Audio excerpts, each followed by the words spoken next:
ভাই ওইটা বলেন তো যে কি সুন্দর এটা। হ্যাঁ হ্যাঁ এটা বলেন ওই যে হাতটা দিয়ে হবে কোনটা ওই যে ওইটা হাত দিয়ে বলেন কি সুন্দর দোল খায়। হ্যাঁ আহা আল্লাহু আকবার, কি সুন্দর!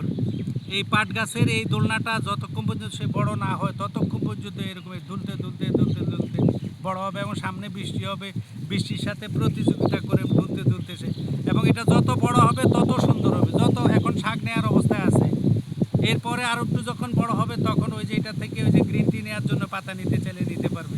এটা হলো তোষা পাটটা, এটা হলো এটা গোল্ডেন কালার হয়। এটা আসলে আমি এখন রাজবাড়ির ভবদিয়ায় আছি, আমাদের যে গোল্ডেন জুট যেটা হাকিম ভাইয়ের ফ্যাক্টরি, সেখান থেকে ওনার বাড়ির পাশে এই ক্ষেত, এখানে আসছি এইটা।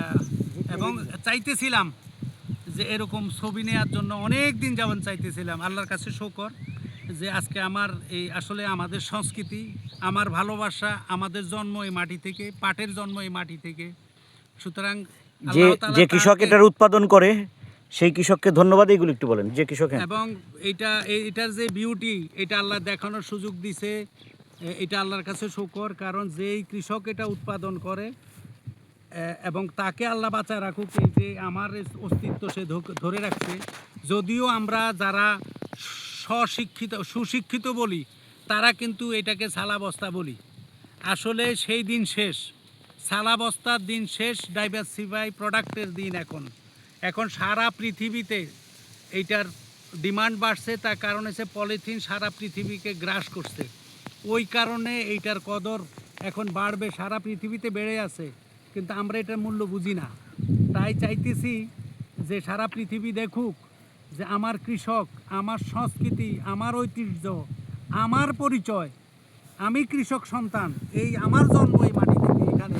এবং এই ফরিদপুরের রাজবাড়ি, ফরিদপুর এবং কুষ্টিয়া, এই যে বেল্টটা, এই বেল্ট হলো এই তোষা পাটের জন্মস্থান সারা পৃথিবীতে। আমার প্রতিবেশী দেশ এটা Brazil, China, Pakistan, India, Nepal, সমস্ত এরকম দেশগুলোতে আমাদের এই কন্টিনেন্টের সব দেশেই পাট হয়, কিন্তু বাংলাদেশের বিভিন্ন জায়গায় পাট হয়।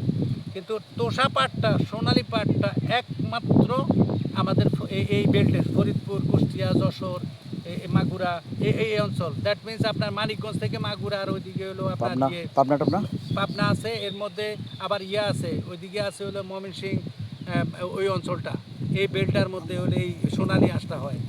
এটা আল্লাহর তরফ থেকে আসলে এই নেয়ামত। বিদেশে যেরকম, মিডল ইস্টে যেরকম তেল নেয়ামত, আমাদের দেশে এই পাট নেয়ামত। তারা তাদের নেয়ামত বুঝতে পারছে, আমরা হতভাগা, আমরা কৃষক সন্তান, কিন্তু আমরা আমাদের এই নেয়ামতের কদর করতে পারি নাই। আমি চাই সারা পৃথিবী এটা দেখুক এবং এটার কদর করুক। এটা যে ন্যাচারাল ফাইবার এবং এটা যে গোল্ডেন ফাইবার, এবং এটাকে বলা হলো ওয়ার্ল্ডের most sustainable fibre. Economically, ecologically এবং সোশ্যালি, অর্থনৈতিকভাবে লাভবান হয়। এবং এটা যেহেতু এটা ভৌগোলিকভাবে লাভবান হয় এবং অর্থনৈতিক লাভ আছে, সোশ্যালি যে কৃষকরা কাজ করে তাদের উন্নতি আছে, অর্থনৈতিক উন্নতি আছে। সুতরাং এইটা, এবং আজকে আমি আমার ছোটোকালের কথা মনে পড়তেছে, পাট ক্ষেতের মধ্যে এরকম পাটের শাক নিতে আসতাম, মা পাকাইতো।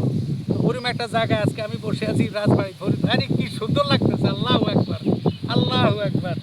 এইটাই বলতেছি, আমি ক্লাসে বলি, আমি গত 31 বছর পাট নিয়ে ট্রেনিং করাই, কিন্তু এই ফিলিংস আমি আর পাই না। আল্লাহু আকবার। গল্পে বলি, তাদেরকে ক্লাসের মধ্যে বলি।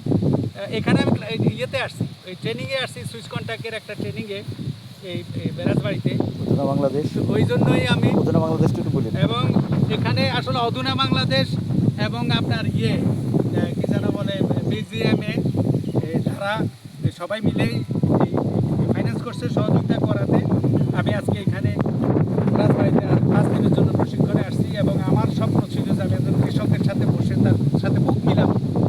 আমি কৃষক সন্তান, আমি আসলে নাকাম, আর আমার কাম সাকসেস হলো কৃষক, কিন্তু স্বীকৃতি নাই। এই স্বীকৃতি হোক, এবং ওই কারণে, এবং আজকে এত বিউটিফুল দেখছেন, কি সুন্দর কীভাবে দুলতেছে, খেলতেছে পাট। তো ঠিক আছে, ইনশাল্লাহ ভালো থাকবেন সবাই। আসসালামু আলাইকুম। ফোনটা ধরেন না ভাই, ফোন ধরেন একটু, একটা সেকেন্ড। থ্যাংক ইউ ভাই, এই ছবিটাও দরকার ছিল আমার।